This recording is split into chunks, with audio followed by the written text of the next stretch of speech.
Hi friends, and welcome back to a new video. Today I have a video that I've been looking so forward to record, and at the same time a video that I never thought I would record. And as you can see in the title, it is a video where I am celebrating and reminiscing, is that a word?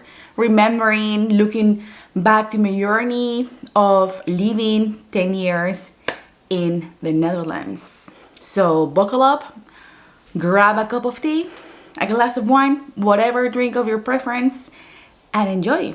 So before I go in the story, I want to clarify that I haven't lived 10 consecutive years in the Netherlands, but it's been 10 years since I came here for the first time, and since my life changed, and since I am in this journey, and well, basically, yeah, 10 years of my Dutch life, despite the fact that I haven't lived 10 consecutive years in the Netherlands.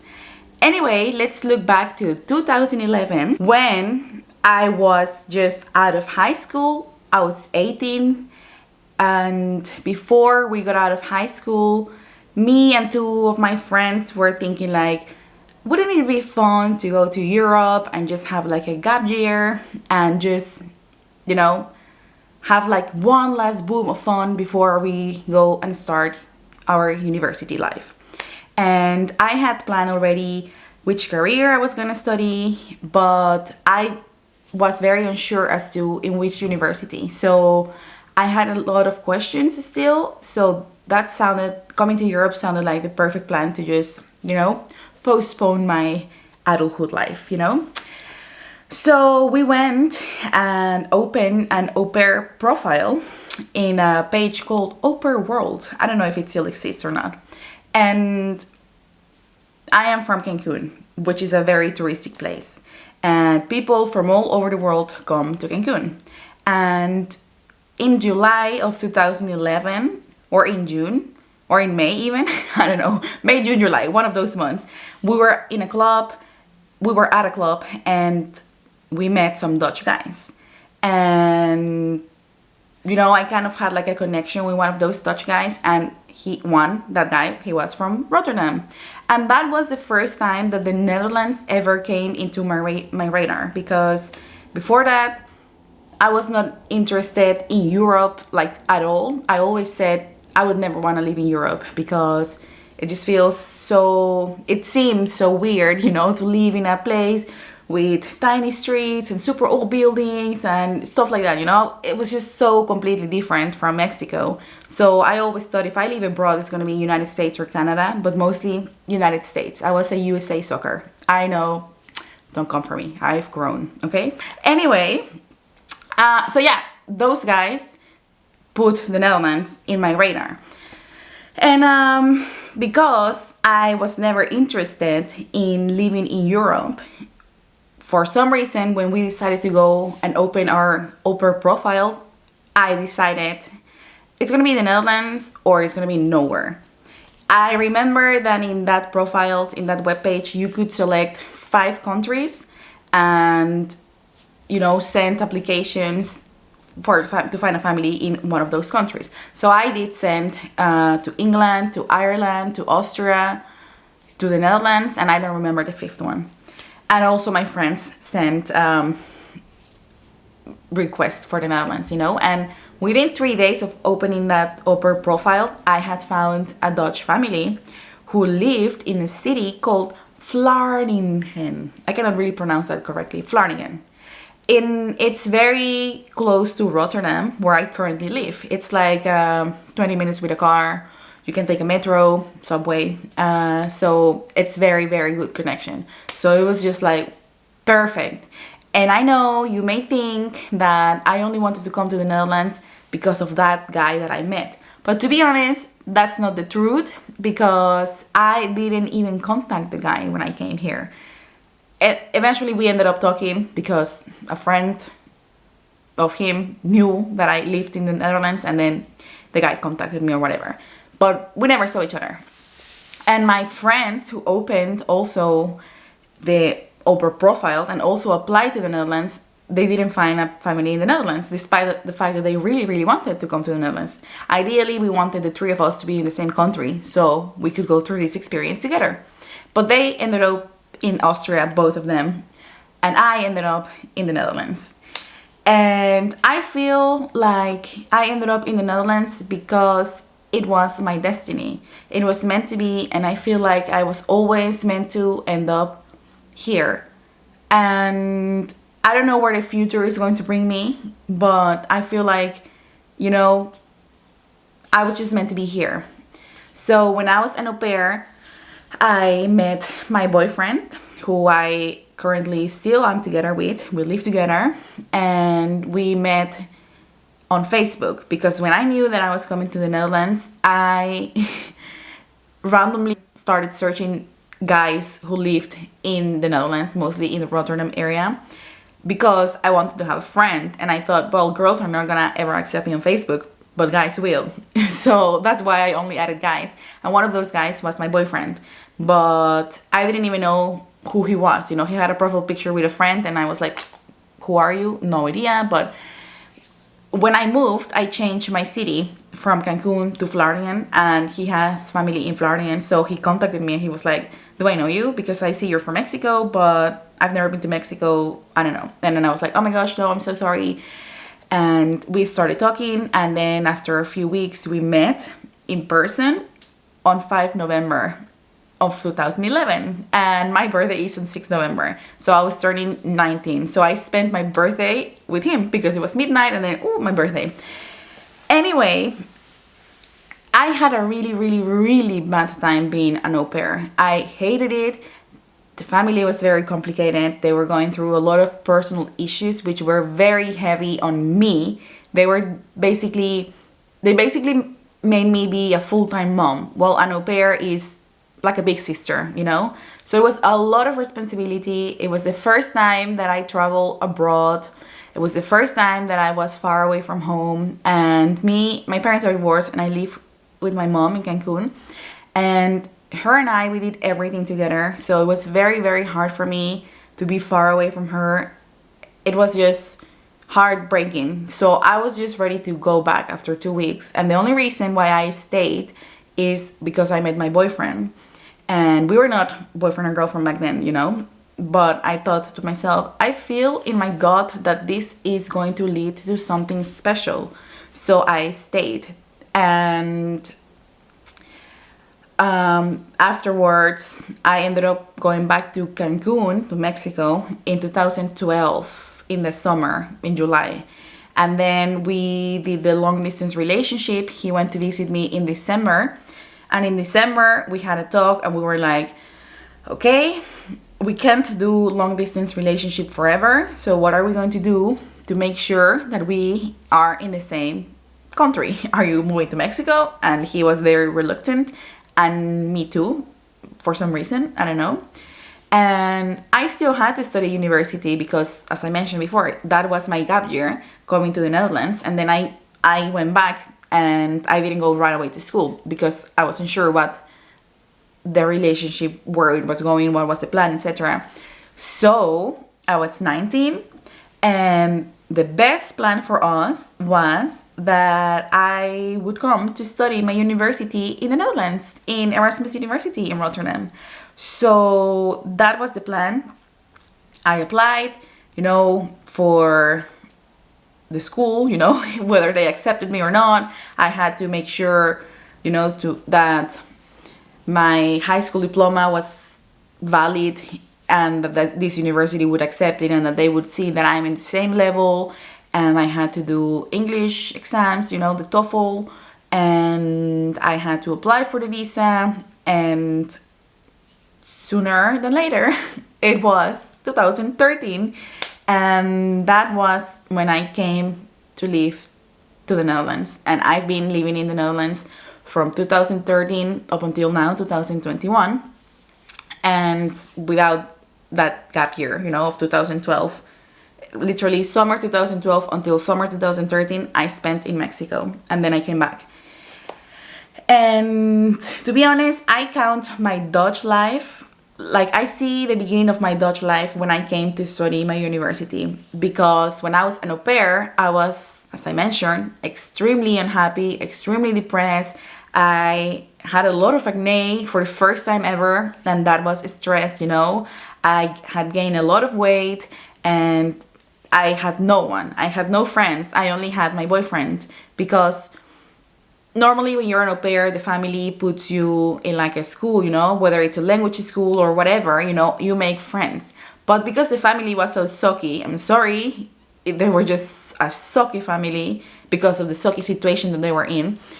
I had no one, you know, they really didn't make me feel like welcome and embraced, and I was so alone. So I only had my boyfriend, and that was very hard for him and for me, you know, because I felt like the only reason why I'm staying is for you. So now I want to be with you all the time, you know. So it was very hard. And looking back at it, it was not really healthy, but it is what it is, you know. That was the situation that was the situation that I was back in the day, and I have no regrets, because if I wouldn't have done it like that, we wouldn't be here right now.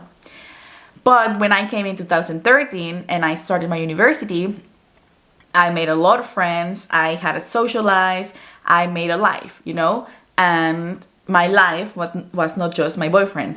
My boyfriend was a part of my life, but he wasn't my life. You know what I mean? So I have a lot of respect and compassion for people who move abroad, who do it solely for the purpose of being with your partner, because it's hard and it's lonely and it adds a lot of pressure to a relationship. And I know that because I've been in that situation, sort of. In the past 10 years, I have changed a lot, as any person would, you know. I came for the first time at 18 and now I am 28, and I really became an adult in the Netherlands. And it is kind of weird because despite the fact that 18, you're not a kid, come on, think about how you were when you were 18. What decisions were you making? What type of things were worrying you? You know? A lot of people now ask me, how much does it cost to buy a house in Mexico? Or how does this bureaucratic thing works in Mexico, or whatever, you know? And I never know how to answer, because when I was in Mexico, like buying a house, paying rent, paying for my own groceries, all those things were not in my mind at all, you know? So I feel that when you live abroad for a long time, you're neither from here, not from there, you know? I don't feel Dutch because I am Mexican and I grew up very differently and I have different values, and you know, everything is different, you know. But I feel like I have adapted well, but it costs me a lot of time to adapt, you know, a lot of time.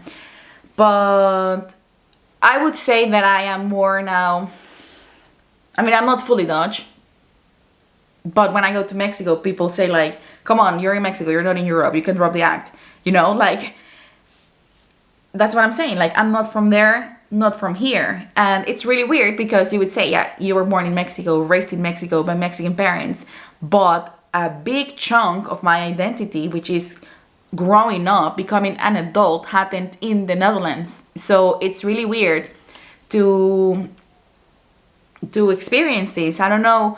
I feel like any person who has lived abroad would understand this, and it's really hard to understand if you are not in the situation. But I don't know whether you who are watching, or anyone who, you know, has taken a gap year, or even 6 months that they went to do an internship abroad, or just simply travel or work or moved for a bit and then came back, they always come back different. They always change, because being exposed to another culture changes you, whether it's for a month, 6 months, a year, 5 or 10, it changes you. Now you can imagine that in 10 years you grow a lot, so you change a lot. So it's really hard. It's not hard, but it's just a funny sensation, you know, like here I don't really fully fit in, and in Mexico I don't really fully fit in.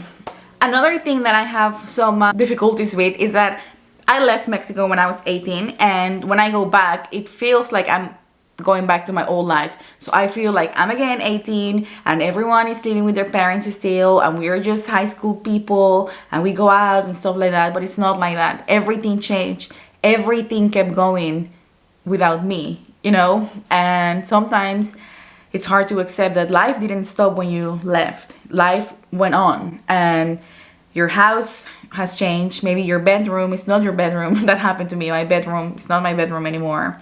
And, you know, my friends moved away from Cancun, and most of them have kids or they're married, you know, so different things. And here I am, just living my young life, not married, not kids. So I do feel like I'm in a very different position than my Mexican friends because of our culture, you know. In Mexico, it's very common that you marry younger, you have kids younger. And of course, in the Netherlands, there's also people who marry young, and being 28, almost 29 is not any, it wouldn't be any weird if I get pregnant or whatever. But at least in the circle that I'm in, people have kids older. And yeah, that's also, once again, something that is different. My camera battery died. So I was saying that it's sometimes hard to fully accept that life goes on without you in your hometown. There's a fly, a very big fly flying around. Sorry for the noise, but I don't know why we always have flies flying around. Anyway, another way that living abroad has changed me is that I have become so much more proud of my culture, my Mexican culture, you know, like you never know what you have until you lose it kind of situation. Because when I was living in Mexico, yeah, Mexico was just like, yeah, Mexico, you know. But when you live abroad and you realize, wow, you know, my culture is so rich in traditions and in languages, because yeah, we speak Spanish, but there's so many native tongues in whole Mexico, and history and food and nature, you know. And I feel so much pride of being a Mexican. And in the past, I always felt a bit conflicted about how I felt about being a Mexican, because I always feel like when people hear Mexico, they only hear or they only think about bad things, you know, oh, cartel or criminality or whatever, you know. But now that I live abroad, I'm like, yes, I am Mexican. I love it. I love my culture. I feel such pride to come from this culture. And I think that if I wouldn't live abroad, I would not feel this amount of pride. You know, I became so much more nationalistic, and, you know, I like Mexico is number one for me, you know, like I love Mexico. Also, living abroad has taught me that when people talk about living abroad, they always talk about the good things and the amazing things. Oh my god, you're gonna travel so much and you're gonna change a lot and you're gonna grow as a person, and it's true. But no one talks about the bad things, you know. And a very big downfall, is that the correct expression? A very big bad thing about living abroad is that you're going to miss everything, you know. You're gonna have to choose what you want to be present for. Do you want to be present for whose birthday, whose wedding, you know, whose big occasion? And most of the time you're gonna miss every single big occasion, especially if you live very far from your own country. You never think about what you're going to miss until you are abroad. It's hard, you know. And sometimes people ask me like, do you ever want to go back to Mexico? And I'm just like, that's such a hard question to ask, you know. Like, I don't know if anyone who is watching this video who also lives abroad gets also this question asked often, and I don't know what you answer, because for me it's just such a hard thing to answer, because look, I don't know. For now I'm here and I'm content here and I'm happy here, but I remain someone who is a foreigner, you know, and someone who perhaps next year I've changed my mind, perhaps 10 years. And I think that if you are, I don't know, I just find it so hard when people ask me this question, because I never know how to give a proper, polite answer. But of course, living abroad is not all sad, because otherwise I wouldn't be here and we wouldn't have so many people living abroad. Living abroad is hard. You will cry sometimes, you will miss people, you will miss special occasions, you will, sounds cliche, you will lose yourself, but you will find yourself as well. And I don't know any other life anymore than living abroad and being in this bureaucratic life that I'm always having to apply for visas, apply for resident permits, apply for nationality, you know, make sure that I am integrated in Dutch inburgering, you know, these things. And sometimes that can get tiring, and I just would like to be in Mexico and you say, you know what, whatever, I'm Mexican, I don't need to prove anyone how much I earn, how much this, a visa, blah blah, to be in my country, you know. But it is my life, it has been my life for the past 10 years, and I can't believe that it's 10 years, you know. It's just like 10 years 10 years since I came to the Netherlands as an 18-year-old, clueless, getting robbed on my first hours in Europe. I got my wallet robbed, all my money, my credit cards, my train ticket. I had nothing, you know. I had no idea how it was to be far from my little cocoon of a hometown, you know. And I am a complete different person because I live abroad. I will never know what type of person I would be if I would be still living in Mexico. Sometimes I do wonder, like, what would my life look like?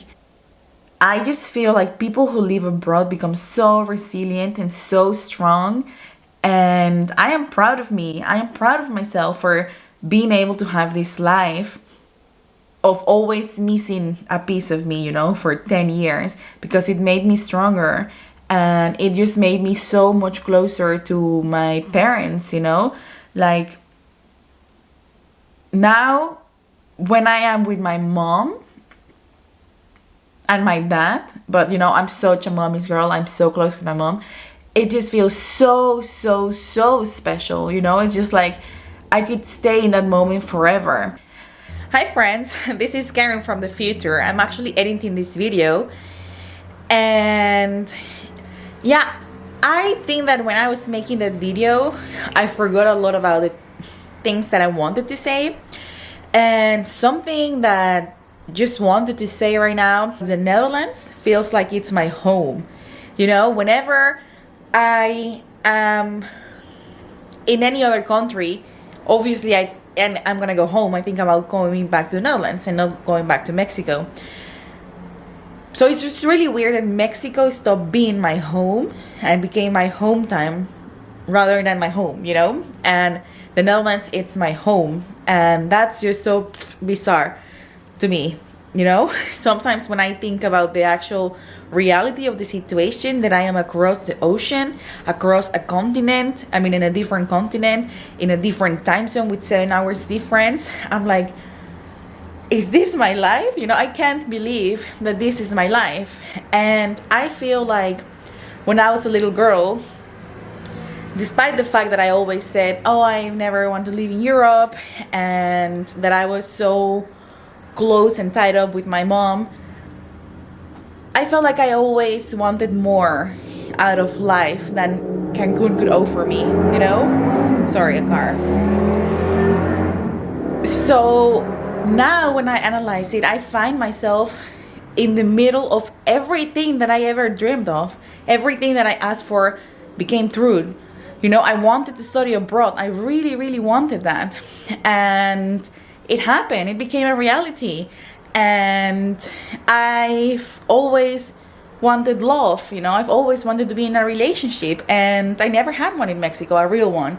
And now I'm in a relationship for almost 10 years, you know. I'm in a stable place. Sometimes not, but that's mentally, you know, that's not factual, it's just mentally. And life is good. Life gave me everything I wanted, and I wouldn't have been able to accomplish that, I think, if I was not in the Netherlands. So I am very happy to be able to call the Netherlands my home. So I just wanted to make sure that my message is translated into the video, that it's not only hard, it's also really beautiful to live abroad. It's amazing, and I'm happy that I chose the Netherlands, or the Netherlands chose me. just wanted to drop this out there. Let's see in which part of the video I drop this and have fun looking more, watching more. 10 years. 10 years living abroad, or having this abroad life with 1 year in between. And before people come and get me, because I have received many criticisms, why don't I make these videos in Spanish if I'm Mexican? And the reason is because I don't aim my videos for Mexican people. You know, these type of videos are aimed for anyone and everyone who feels identified, who is in the same situation. And English is the international language, so I hope that I can reach and connect with much more of a bigger audience than just Spanish speaking people. So if that bothers you, you're welcome to stop watching. And also, for the biggest question of the century. Can you speak Dutch? Jawel, ik kan wel Nederlands spreken. Maar ik blijf nog in mijn bubbeltje of Engels. Ik vind het wat makkelijker en wat comfortabeler voor mij om Engels te spreken. Iedereen spreekt Engels in Nederland. Ik denk dat als ik in, weet ik niet, Frankrijk of Duitsland zou wonen, dan zeker weten zou ik de taal 100% spreken. Want niemand of bijna niemand spreekt Engels in dit soort landen. Maar in Nederland, iedereen spreekt Engels. En soms, als ik Nederlands aan het praten ben en mensen horen dat ik een accent heb, dan boom, gaan ze meteen Engels met mij praten. En ik denk, oké, als jij dat wil, ik wil het ook. Dus, maar ja, ik ben een beetje perfectionistisch persoon. En ik kan mezelf zo goed express in Engels en Spaans en in het Nederlands. Ik vind het moeilijker om echt helemaal 100% mezelf te zijn. En ik denk niet. Ik weet dat als ik meer ga oefenen, dan gaat het makkelijker worden. Maar ja, ik vind het moeilijk. Maar zoals je hoort, ik kan het wel. Ik versta je wel. Ik versta wat mensen zeggen. Jij hoeft, als jij dat niet wil, tegen mij Engels te praten. Snap je? Maar accepteer ook dat ik in mijn vrije tijd wat Engels ga spreken. Het is mijn leven. Het is mijn huis. Dus laat mij met rust met de taal. Want ik kan de taal wel. Snap je? En dit is voor iedereen die een comment heeft achtergelaten in een van mijn video's. Waarom praat jij geen Nederlands? Je woont toch in Nederland? Ja, precies, ik woon in Nederland. Maar YouTube is niet Nederland. YouTube is YouTube. En jij kan elke taal wat jij wilt in YouTube gaan praten. Dus ja, wees lief tegen jezelf, tegen iedereen. En laat iedereen met rust, met de taal, alsjeblieft. Laat mensen spreken, whichever taal ze willen gaan spreken. Oké, afgesproken? Goed. Oké. That was a little monologue in Dutch that I didn't practice. Just came out of nowhere. But I just wanted to, let you know that I can speak Dutch. And I can understand Dutch. And it would be crazy if I would not speak a single word of Dutch after so many years. And if you want to speak Dutch to me because you feel more comfortable, go ahead, But I feel more comfortable speaking in English, so I feel like we're gonna have a better conversation if we do it in English. But I'm in the Netherlands and I understand that, so just wanted to make that point clear to everyone who's watching, okay? And probably I will remember some other things later on about what I wanted to say, because I was so excited of making this video and now I forgot a lot of the things that I wanted to say. But yes, happy anniversary to me and to the 18-year-old girl who came. I wish I could tell her everything will be good. Everything will eventually be good. You will be happy. You will struggle, but you will be happy, and you will grow, and you will become a beautiful adult, you know. It's kind of weird, this video. I don't know if I'm looking back on 10 years of my life in the Netherlands, but at the same time I feel like I'm looking back at 10 years of growth, you know. And damn, that girl, that 18-year-old girl who came, she was so lost. She was so lost. So weird about talking about yourself in third person, but I was so lost, you know. And I needed to heal, I needed to grow, and I have grown abroad. That sounds weird, because then you would think that I grew up as a child abroad, but you know, I became an adult abroad, and not everyone can say that. So it's crazy. If I find some pictures, I will insert some pictures here and there of my first years in the Netherlands. But anyway, thank you so much for watching. And as I always say, I wish you the best of lucks today, tomorrow, and every day. Bye.